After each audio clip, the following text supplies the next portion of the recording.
यीशु सहाय, praise the Lord. मनुष्य का जीवन कभी खुशी कभी गम का सम्मिश्रण है। वैसे ही यीशु का आगमन ये खुशी और गम का सम्मिश्रण ही है। यानी कि पहला आगमन यीशु मसीह का 2000 साल पहले हुआ, लेकिन दूसरी आगमन जो होने वाला है कब होंगे हमें पता नहीं है, परंतु वह दिन किसी के लिए खुशी का होगा, किसी के लिए गम का होगा। जो पहले आगमन यीशु मसीह के महत्व को समझ रहे हैं, यीशु मसीह पर विश्वास करते हैं, यीशु मसीह के साथ जुड़े हुए हैं, उनके लिए तो खुशी का समय होगा। परंतु जो लोग यीशु को जानते नहीं, यीशु के विरोध में काम करते हैं, यीशु से दूर भटके हुए अवस्था में पापमय जीवन व्यतीत, उनके लिए दुखमय समय होगा। इसलिए कहा कि कभी खुशी कभी गम, जो मनुष्य का जीवन के साथ यीशु का आगमन भी वही खुशी और गम का सम्मिश्रण ही होगा। हम एडवेंट काल में हैं और एडवेंट का अर्थ है आगमन। ये लैटिन वर्ड एडवेंटस से आता है और ये एडवेंट काल 4 सप्ताह का होता है। साधारणतः यीशु मसीह का जन्म पर्व से पहले 4 सप्ताह का होता है, परंतु हम पूरे काल को यदि ये देखेंगे, ये नया साल तक जाता है एडवेंट काल।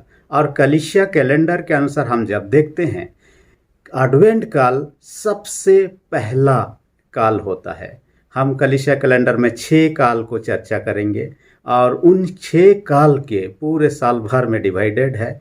और जैसे कि हमारे साधारण कैलेंडर में 12 महीना होता है अलग अलग, वैसे ही 6 जो काल होता है कलीसिया कैलेंडर में कलीसिया के हिसाब से विभाजित किया गया। उसमें सबसे पहली बात जो आता है एडवेंट काल होता है, जो कि यीशु के जन्म पर्व मनाने से 4 सप्ताह पहले से होता है।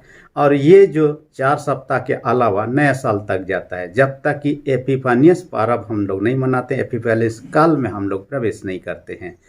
और यहाँ पर हम देखने पाते हैं ये एडवेंट काल जो एपिफानियस काल के अलावा एडवेंट काल के अलावा एपिफानियस काल होता है, उसके बाद त्रिनितातिस काल होता है, पवित्रीकरण पर्व होता है, उसके बाद मृत स्मरण पर्व होता है, महोपवास काल होता है। इस तरह से 6 काल को हम लोग देखते हैं कलीसिया कैलेंडर में। सबसे पहले एडवेंट, उसके बाद में हम एपिफानियस, उसके बाद में हम लोग देखते हैं महोपवास काल, उसके बाद में त्रिनितातिस काल, उसके बाद पवित्रीकरण, उसके बाद मृत स्मरण। इस तरह से हम लोग 6 कालों को देखते हैं। हम एडवेंट में प्रवेश कर रहे हैं। एडवेंट का अर्थ ही मैंने कहा आगमन। आगमन में 2 आगमन की चर्चा करते हैं। पहले आगमन जो यीशु मसीह 2000 साल पहले इस दुनिया में आए, उसकी चर्चा करेंगे और उसका महत्व को जानना जरूरी है, क्योंकि पहले आगमन को जो नहीं समझ पाया, दूसरे आगमन उसके लिए कोई लाभ की नहीं है। उनके लिए दुखमय समय, कठिन समय और दर्दनाक समय होगा। इसलिए पहले आगमन को समझना जरूरी होता है और पहले आगमन को समझ लेते हैं, प्रभु को समझ लेते हैं, प्रभु पर हम जुड़ जाते हैं, तो दूसरी आगमन हमारे लिए सुंदर समय होगा, खुशी का समय होगा, आनंद का समय होगा, जिसका हम वर्णन अभी नहीं कर सकते हैं। हम एडवेंट काल में जब आते हैं, 4 सप्ताह होता है यीशु के जन्म पर्व से पहले, और ये 4 सप्ताह के लोग तैयारी का समय कहते हैं।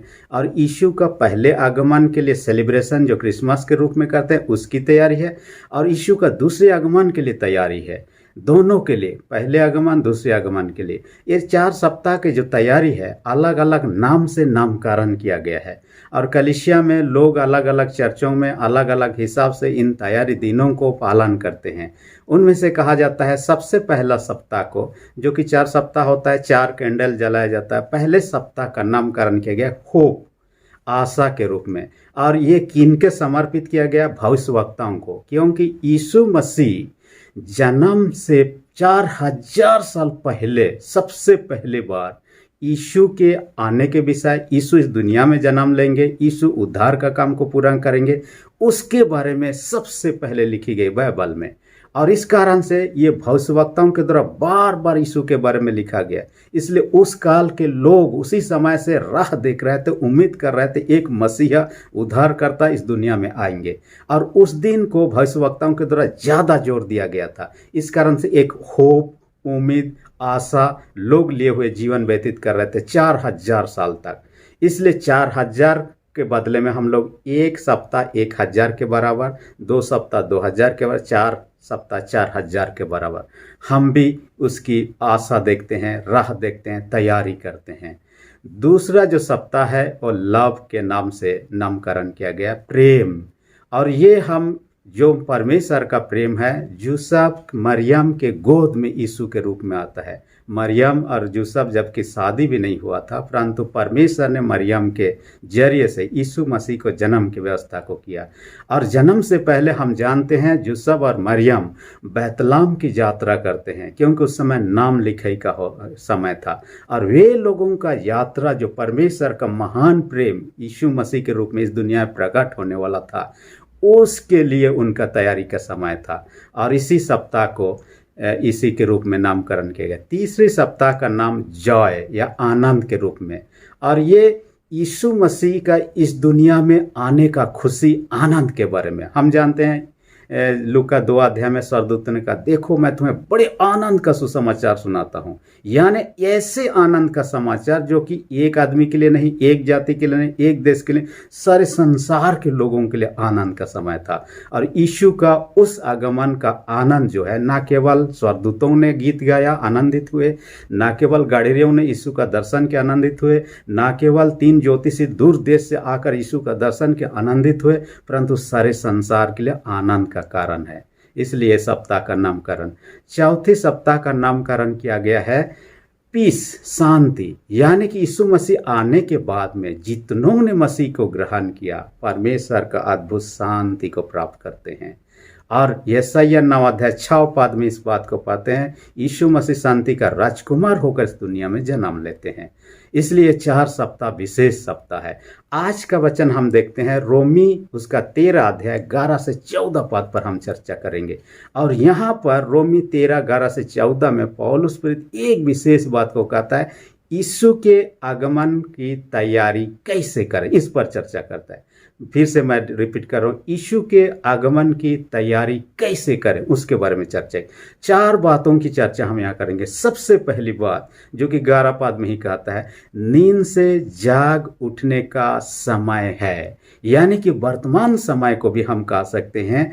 पौलुस प्रेरित के दृष्टिकोण से क्या कहता है, नींद से जागने का समय। साधारण रूप से हम सोते हैं रात को, कोई 8 बजे, 9 बजे, 10 बजे, 12 बजे, कई 12 के बाद में भी सोते हैं। लेकिन एक समय होता है कि सुबह उठना होता है लोगों को। कई लोग जल्दी उठ जाते हैं, 4 बजे उठ लेते हैं, कई प्रकार के तैयारी सब करते हैं। 5 बजे कोई लोग उठते हैं, कोई लोग 6 बजे, कोई लोग थोड़ा लेट से भी उठ जाते हैं।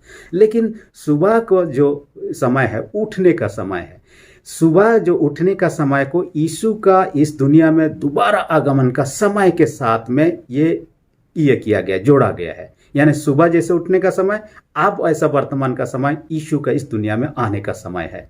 इस कारण से हमें क्या करना है, आत्मिक रूप से यदि सोए हुए हैं, विश्वासी रूप से सोए हुए हैं, हमें जागना चाहिए। ये शारीरिक नींद की बात नहीं कर रहा, आत्मिक रूप से हमें जागना चाहिए। हमारे जीवन में परमेश्वर का प्रेम दिखना चाहिए, हमारे व्यवहार में दिखना चाहिए। परमेश्वर की महिमा स्तुति हमारे जीवन से होना चाहिए। परमेश्वर की प्रार्थना, उसके संगति में जोड़ने का काम जो होना चाहिए, ये निरंतर होते रहना चाहिए। और ये समय, तैयारी का समय यीशु के आगमन के लिए ये सटीक समय है, कहता है। नींद से जाग उठने का जैसा समय होता है, यीशु के आगमन का एक समय है, कहता है। सुबह का समय उठने के बाद हम आप और क्या करते हैं, किसी को यदि ऑफिस जाना है उसके लिए तैयारी करते हैं, कोई नाश्ता बनाता है, खाने का एक टाइम होता है उसके लिए, किसी को यदि ट्रेन पकड़ना है, किसी को बस पकड़ना है। हम हर एक चीज़ के लिए सही समय पर तैयारी होते हैं। यदि सही समय पर तैयारी ना हो, जहाँ जाना चाह रहे हैं वहाँ नहीं पहुँच पाएंगे, और जो काम के लिए हम चाहते हैं वो काम अधूरा हो जाता है। इस कारण से हमें क्या करना होता है, सही समय पर तैयारी जरूरी होता है। मैं रांची में यहाँ आने के बाद में देखा हूँ कि आप रांची गिरजाघर में यदि गिरजा के लिए जा रहे हैं, चर्च अटेंड कर रहे हैं, आपको समय पर वहाँ पहुँचना जरूरी होता है। क्योंकि इतना भीड़ संख्या हो जाता है कि वहाँ अंदर में जितना लोग बैठते हैं, बाहर में उतना ही लोग और रह जाते हैं। और आप यदि सही समय पर वहाँ नहीं पहुँच पाए, अंदर में जगह पाना मुश्किल है। आपको बाहर में आपको चेयर मिल जाता है, अच्छी बात है। किसी को यदि वो भी ना मिले तो खड़े होकर आप गिरजा करें, कैसा लगेगा। कहने का मतलब आपको सही समय पर तैयारी होंगे तो जगह मिलेगा। यही चीज़ है, स्वर्ग में जगह पाना चाहते यीशु का आगमन से पहले आपको, मुझे अभी समय है, तैयारी कर लें। इसी को कहता है। वैज्ञानिकों ने एक घड़ी बनाया जिसके बारे में शायद आपने सुना होगा, पढ़ा होगा, जिस घड़ी का नाम है डूम्सडे क्लॉक।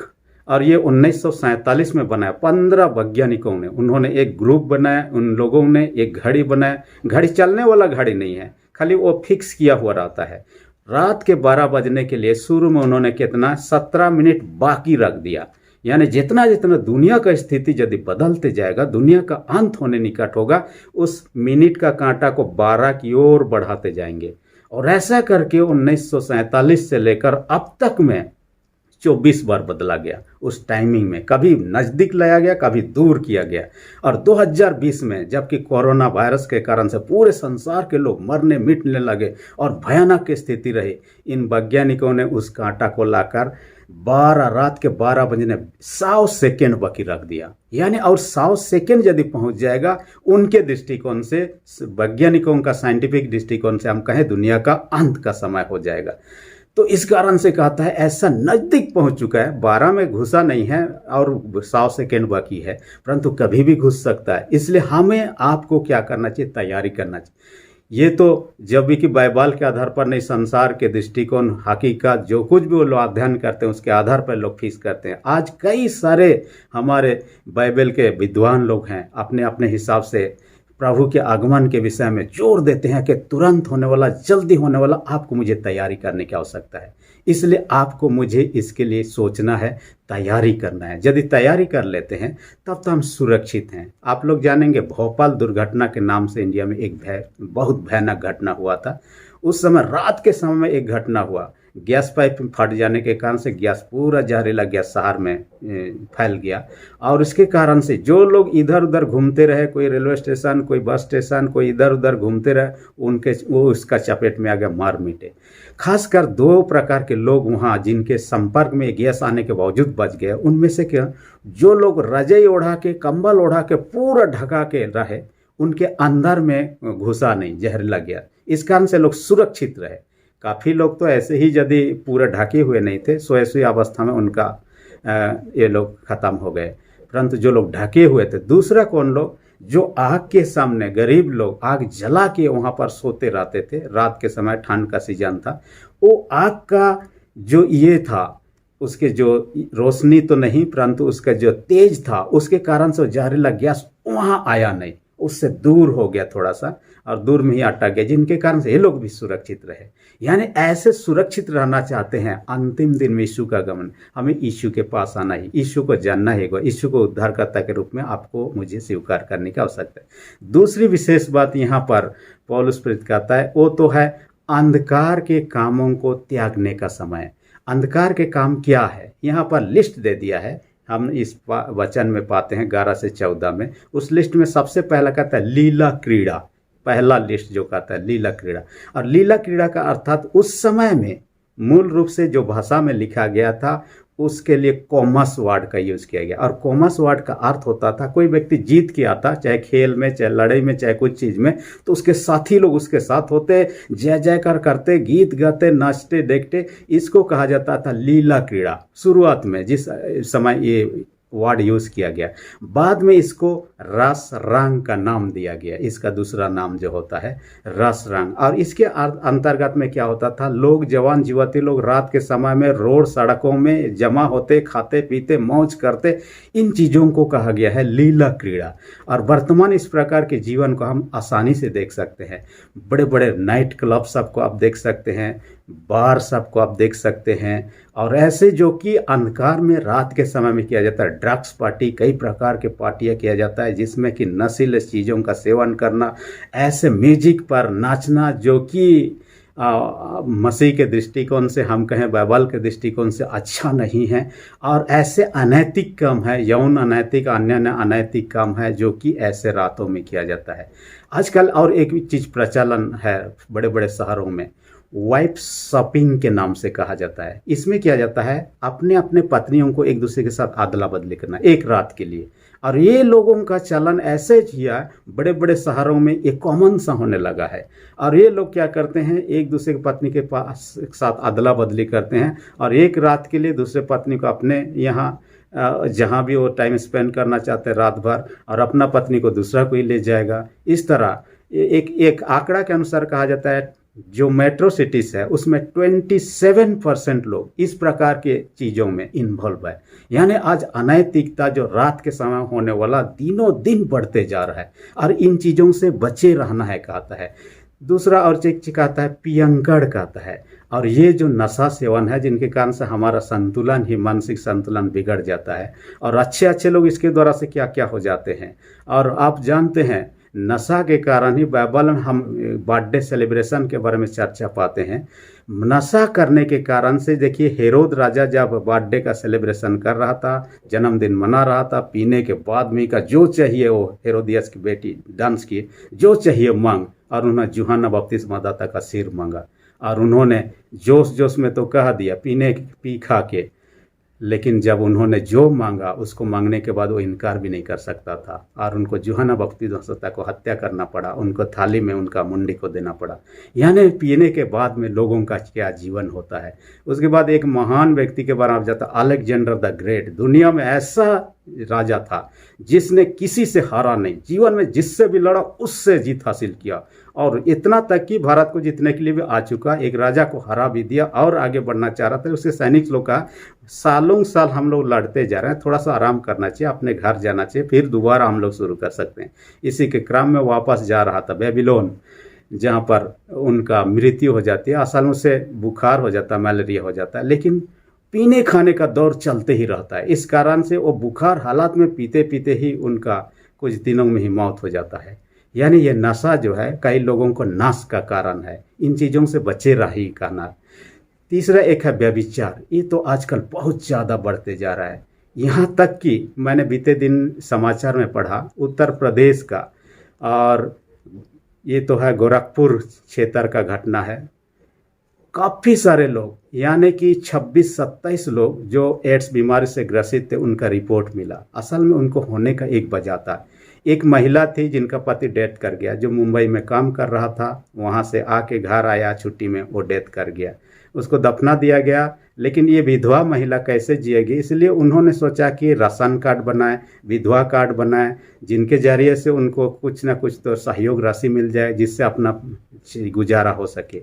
लेकिन जिनसे भी ये कार्ड बनवाना था वे लोगों ने उसका इस्तेमाल किया, उनके साथ गलत व्यवहार किया, हम कहें उनके साथ व्यभिचार किया। और ऐसे काम में लगभग 13 लोग शामिल थे, और ये 13 लोग इनका लिए काम तो कर दिया परंतु उनके साथ गलत व्यवहार किया। उसके बाद में क्या, महिला को कुछ दिनों के बाद में बीमार हो गई। जब पता चला चेक में कि उसको एड्स बीमारी हुआ है, जब उनको एड्स हो गया तो जो लोग उनसे जुड़े हुए थे, ये लोग जो व्यभिचारी लोग, वे लोग टेस्ट करने के लिए गए, तब सब के सब एड्स बीमारी पाए गए। उसके बाद उनके पत्नियों का टेस्ट हुआ, सब के सब ये लोग भी, क्योंकि अपने पत्नियों के साथ उनका संबंध था तो उनमें चलन हो गया। ये ना हो कि उनके बेटा बेटियों में भी हुआ हो। तो इस प्रकार से उन लोग व्यभिचार के कारण से एड्स जो भयानक बीमारी है जिसका पूर्ण रूप से इलाज अभी तक नहीं निकला है, सिर्फ मौत को थोड़ा समय के लिए आगे बढ़ा दिया जाता है मेडिसिन के माध्यम से। इसलिए ऐसे चीज़ों से हम बचें, व्यभिचार से। उसके बाद कहता है लुचपन, कहता है लुचपन कहने का मतलब निर्लजता, ऐसे काम जो गलत है, सही नहीं है, परंतु हम करने के द्वारा अपने आप को वाहवाही लुटाते हैं। मैंने क्या कर दिया, हम गलत काम भी कर रहे हैं और हमें शर्म भी नहीं आ रहा है। कई लोग देखिए, जब पवित्र आत्मा हमारे अंदर में होता है, हम कोई गलत काम करते हैं, हाथ थरथराने लगता है, हम कांपने लगते हैं, हमें डर सा लगने लगता है। और एक बार किया, 2 बार किया, 3-4 बार किया, ऐसे बार बार करते रहें, बाद में ऐसा अनुभव नहीं होगा। यानी पवित्र आत्मा जो हमारे अंदर में था, हमें आगाह कर रहा था ये गलत चीज़ है, वो हमसे दूर भटक जाएगा, दूर चला जाएगा और हम अकेला पाए जाएंगे और ये विनाश का कारण हो सकता है। इसलिए यहाँ और 2 चीज़ कहता है, झगड़ा और डर। इन सारे चीज़ अंधकार का काम, इनको त्यागने की जरूरत है यीशु मसीह के आगमन की तैयारी के निमित्त।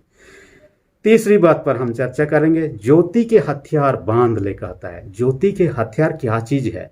असल में सीधा सीधी रूप से हम कहें तो प्रेम, मेल, कृपा, भलाई, नम्रता, संयम, ये सारे चीज़ प्रेम के हथियार के रूप में दर्शा दिया जाता है। हम यदि इफिसी के पत्री 5:9 में देखेंगे, वहाँ लिस्ट में 3 बातों की चर्चा करता है। उसमें कहता है सब प्रकार के भलाई का काम, दूसरा क्या कहता है धार्मिकता, तीसरा क्या कहता है सत्य बोलना, सत्य काम करना। इन चीज़ों को सबसे पहले बात चीज़ की चर्चा की है, सब प्रकार की भलाई का काम। असल में हम एक एक को भलाई के लिए सोचना है। हम दूसरों अपने लिए सिर्फ सोचना नहीं है, अपने परिवार के लिए सिर्फ सोचना नहीं है, दूसरों के लिए भी सोचना है। और आप देखिएगा दुनिया में महान उसी ने बनाया जो दुनिया के लिए कुछ करके गया, दुनिया से कुछ पाया, और महान ऐसे कभी नहीं हुआ है। दुनिया के लिए या देश के लिए, अपने राज्य के लिए, अपने समुदाय के लिए जिसने कुछ भी भलाई का काम किया हो, बेहतर काम किया हो, ये लोग महान कहलाए, इतिहास में अपना नाम दर्ज भी किया। इस कारण से कहता है हम भलाई का काम करें, और भलाई काम में धनी बनो कहता है बाइबल। और हम यदि मत्ती रचित सुसमाचार 25 अध्याय में देखते हैं, अंतिम दिन में यीशु मसीह जब दोबारा आएंगे, लोगों इकट्ठा किए जाएंगे दो तरह, एक तरफ पापी लोग, एक तरफ धर्मी लोग। पापी लोगों से गए, हे दुष्ट लोग, उस नरक में अधिकारी हो जा, जब मैं भूखा था तुमने खाना नहीं खिलाया, जब मैं प्यासा था तुमने पानी नहीं पिलाया, जब बीमार में था तुमने सेवा शुद्धि नहीं की। तब ये पूछेंगे, हे प्रभु कब हमारे घर में, कब आपको नहीं खिलाया, कब आपका सेवा शुद्धि नहीं की। प्रभु उनसे कहे, किसी भाई या बहन के साथ तुमने जो नहीं किया, जो इस हालत में था, मेरे साथ नहीं किया। और धर्मी लोगों से, हे पिता के धन स्वर राज्य का अधिकारी हो जाओ, जब मैं भूखा था तुमने खाना खिलाया, जब मैं प्यासा था तुमने पानी खिलाया, जब मैं बीमार में था तुमने सेवा शुद्धि की। हे पूछेंगे, कब प्रभु आप हमारे घर में, कब आपकी सेवा शुद्धि की, कब आपको खिलाए पिलाए। प्रभु उनसे कहा, किसी भाई या बहन के साथ तुमने जो किया, मेरे ही साथ किया। यानी कि हम लोगों का भलाई का काम करते हैं तो इनडायरेक्टली प्रभु के साथ कर रहे हैं। बिली ग्राहम अपने पुस्तक में एक घटना के बारे में चर्चा करता है, अमेरिका की घटना है। एक महिला के पास एक दिन फोन आया, और फ़ोन में कहता है, हेलो मैं यीशु बोल रहा हूँ। महिला बहुत खुश हो गई कि मेरे पास यीशु का कॉल आया। उन्होंने कहा, आज मैं आपके घर में आना चाहता हूँ, आप यदि हाँ कहें तो। महिला कही, आइए आइए, ठीक है। उन्होंने समय भी नियुक्त कर दिया। महिला सोची कि यीशु का आगमन है, इसलिए घर के साफ सफाई करने के साथ अच्छा से अच्छा पकवान जो कि यीशु को खिलाना चाह रही थी, इसलिए पका के रेडी किया। यीशु का आने के समय में ही एक भिखारी आया, भीख मांगने लगा। उसको महिला ने भगा दिया क्योंकि यीशु का आने का समय था। उसके बाद में एक व्यक्ति आया, शरीर में कपड़ा नहीं था, और उन्होंने कहा, आपके पास कुछ कपड़ा है तो दे दीजिए ना, रात के समय ठंड में ठिठुरते रहता हूँ। महिला का, यहाँ से भगिए, यहाँ देने लेने का समय नहीं, यीशु के आगमन का समय है।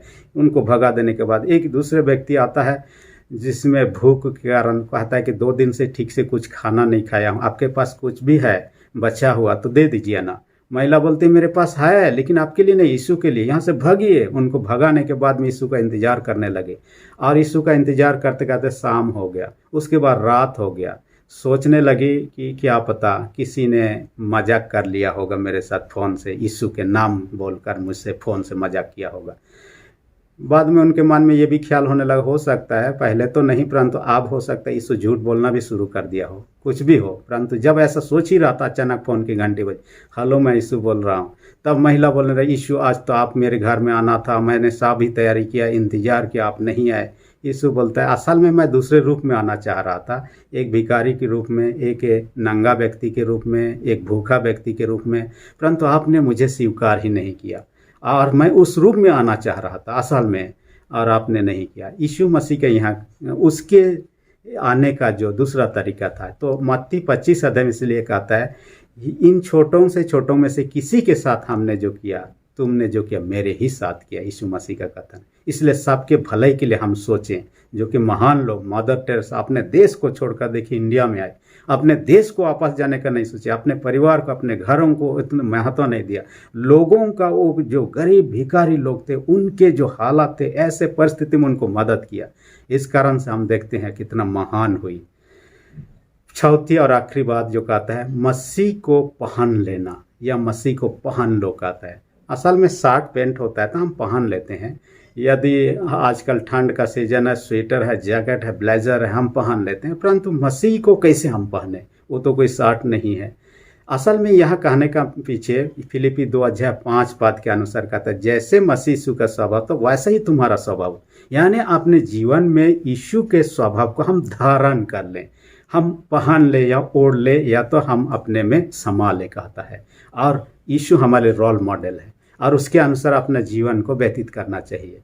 आप लोग जानते हैं, जो पुलिस लोग होते हैं, सेना में होते हैं, वे लोग बुलेट प्रूफ जैकेट पहनते हैं ताकि लड़ाई के समय में गोली उनके अंदर में ना जाए, ये लोग बचे रह सकें। और जो लोग बम स्क्वाड सब होते हैं, आप लोग जानते हैं, बम प्रूफ जैकेट पहनते हैं ताकि बम यदि उनका डिफ्यूज करते समय या बम का खोज करते समय यदि फट जाता है तो वह जो बम प्रूफ जैकेट होता है उनको सुरक्षा प्रदान करता है। हम यीशु को पहन लेते हैं तब अंतिम दिन में विनाश से हमें बचा लेगा, चाहे कितनी भी भयंकर उस दिन होगा, क्योंकि उस दिन तो तारे सब गिरेंगे और यह आग से जल जाएगा इस धरती।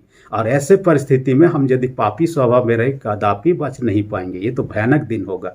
मैं समझता तो ऐसा करेंगे, हम जब किसी पेड़ में जाते हैं और पेड़ का फल को यदि तोड़ना चाहते हैं, कई बार क्या करते हैं, हिलाते हैं ताकि पका हुआ पेड़ सब गिर जाए। प्रभु क्या करेगा, अंतिम दिन में पूरा आकाश को हिलाएंगे और जितने तारेगण है, उल्का पिंड है, सब गिरने लगेंगे और ये तो जलने लगेगा। ऐसे हालात से बचना है तो प्रभु को धारण करना जरूरी है। प्रभु को जब हम धारण करते हैं तब हम सुरक्षित बच जाते हैं। मैं सेकेंड वर्ल्ड वॉर, द्वितीय विश्व युद्ध समय का एक व्यक्ति के बारे में, पुन लिम नाम का व्यक्ति, वो चाइनीज व्यक्ति था, परंतु वह ब्रिटिश जहाज में वो काम करता था और जहाज में वो एडमिन का काम करता था। और द्वितीय विश्व युद्ध के समय में हम जानते हैं, सेकेंड वर्ल्ड के समय बहुत ज़्यादा लड़ाई हुआ करता था। एक दिन ये लोग समुद्र में अपने 52 साथियों के साथ में यात्रा कर रहे थे। दुश्मनों ने उनके ये पर हमला कर दिया, उनके शिप पर हमला कर दिया। जैसे हमला कर दिया, बाकी कोई लोग ये वाटरप्रूफ जैकेट नहीं पहने हुए थे। ये व्यक्ति पुनलिन एकमात्र ऐसा व्यक्ति था जो कि वाटरप्रूफ जैकेट को पहना हुआ था। जैसे ही उन्होंने हमला कर दिया, उनका जो ये था शिप था टूट गया और सीधा सीधे डूबने लगा। कोई किसी को बचने का समय ही नहीं पाया। परंतु ये व्यक्ति इसलिए कि वाटरप्रूफ जैकेट पहना हुआ था, पानी में तैरने लगा। कुछ ही देर तैरने के बाद में वो जो टुकड़ा था, मलबा था, उसको एक पा गया जिसमें वो सवार हो गया। और ऐसे करके 133 दिन तक, क्योंकि कोई बचाया नहीं, 133 दिन तक समुद्र में घूमते रहा। मछलियों को, जो पक्षी लोग नज़दीक उड़ते थे, उनको मार मार के खाते रहा। और समय आया, समुद्र के किनारे पहुंचा। पहुंचने के बाद में लोगों से मिला, लोगों ने उसे बचाया, वो बच गया। देखिए, बाकी 52 के 52 लोग वह वाटरप्रूफ जैकेट ना पहनने के कारण से डूब के मार गया, परंतु ये व्यक्ति वाटरप्रूफ जैकेट पहना हुआ। हम यीशु मसीह को पहन ले। वाटरप्रूफ से बढ़कर है, बम प्रूफ से बढ़कर है, बुलेट प्रूफ से बढ़कर है। हमें सुरक्षा मिलेगी, हम सुरक्षित रहेंगे उस दिन, अंतिम दिन, यीशु का आगमन के दिन में। इसलिए कहता है आज ही समय है, आज ही हम वचन सुन रहे हैं। यीशु के आगमन की तैयारी आज से जोरों से कर लीजिए। यीशु कब आएंगे पता नहीं है। बाइबल कहता है मत्ती 24:42, उस दिन के विषय में कोई नहीं जानता। इसलिए क्या करना है, आज ही हमें तैयार कर रहना है। इसलिए आइए हम तैयार करें यीशु के आगमन का बाट जो है, और यीशु के साथ सदा स्वर्ग में भागी हो सकें। परमेश्वर वचन के द्वारा हर एक वादी कैसे आशीष दे। आमीन। यदि अब तक आपने मेरे चैनल का सब्सक्राइब नहीं किए हैं, इसी घड़ी नीचे रेड बटन में है, प्रेस कर दीजिए और सब्सक्राइब करके जो बेल आइकन निकले उसे भी प्रेस करके ऑल पर सेट कर दीजिए, ताकि आने वाले वीडियोस का नोटिफिकेशन आपको समय पर मिल सके। धन्यवाद।